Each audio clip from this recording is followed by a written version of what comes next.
A dream, otherwise known as an aspiration, goal, or wish that you hope will come true. Growing up, my dreams were constantly shifting.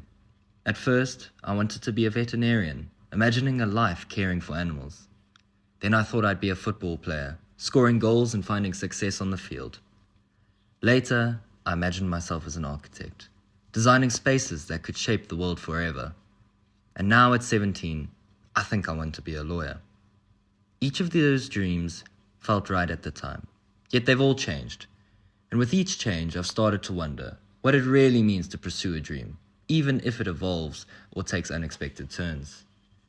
This introspection led to me to explore the life of someone who has walked a winding path of ambition and resilience, Greg von Holdt. His journey exemplifies the very essence of this quote, as he navigated various aspirations throughout his life. Starting as a national track champion, he excelled in cycling before representing South Africa in elite triathlons, achieving notable milestones like a top 25 finish at the ITU Triathlon World Cup. But Greg's story doesn't end there. After his athletic pursuits, he transitioned into the business world, establishing himself in wealth management and financial advising. His success is helping clients secure their financial futures, illustrates how ambitions can take on new forms and how dreams can shift with time. As I interviewed Greg, I realized his life is a testament to the resilience needed to adapt and redefine success along the way. He understands the unpredictable nature of ambition, and I wanted to learn more about how he reconciled his journey. So Greg, what were your dreams or goals when you were younger? Well, I think my main dream was, given that I was trying to become a professional sportsman, a professional cyclist, and thereafter a professional triathlete, I wanted to ride the Tour de France as a professional cyclist. And then later, just after that, I wanted to go to the Olympics as a triathlete for the Sydney Olympics in 2000. There definitely weren't any aspirations of doing any real work.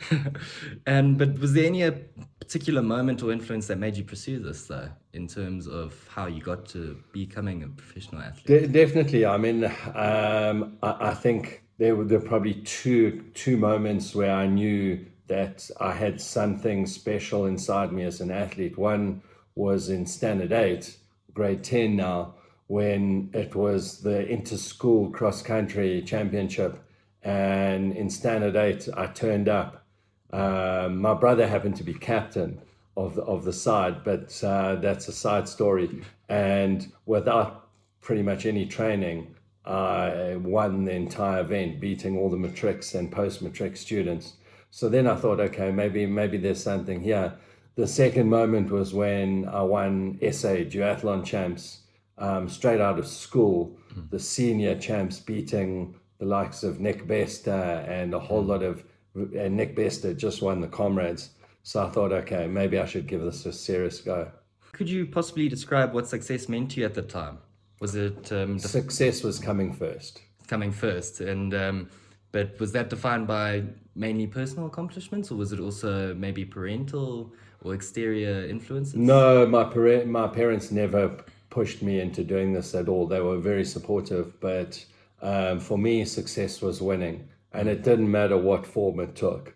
I had to win every training session, every race. It didn't matter how big or small the race was. Okay. And was there a key moment or event that you realized your plan wasn't going to fulfill itself? I think for me it was after I got selected to ride the Tour of Britain, or what was then called the Milk Race, for South Africa in the UK, and just realizing that my aspirations of being a professional cyclist in Europe would have meant that I would have had to subscribe to the whole doping regime that was very rife in the sport Yes. at the time, and it was so obvious, and it was a mental shift for me that I wasn't prepared to take that next step. So from there, my entire kind of dream of being a professional cyclist started to fade. And how did you feel in that moment? Um, I mean, obviously disappointed, Of course. but it kind of made me realize that I had reached the highest level I was able to attain without taking any performance enhancing drugs. So at least from that perspective, I guess I was kind of partially comfortable that I'd reached some of my goals. So therefore, you kind of considered giving up on that dream, I moved on to the next challenge.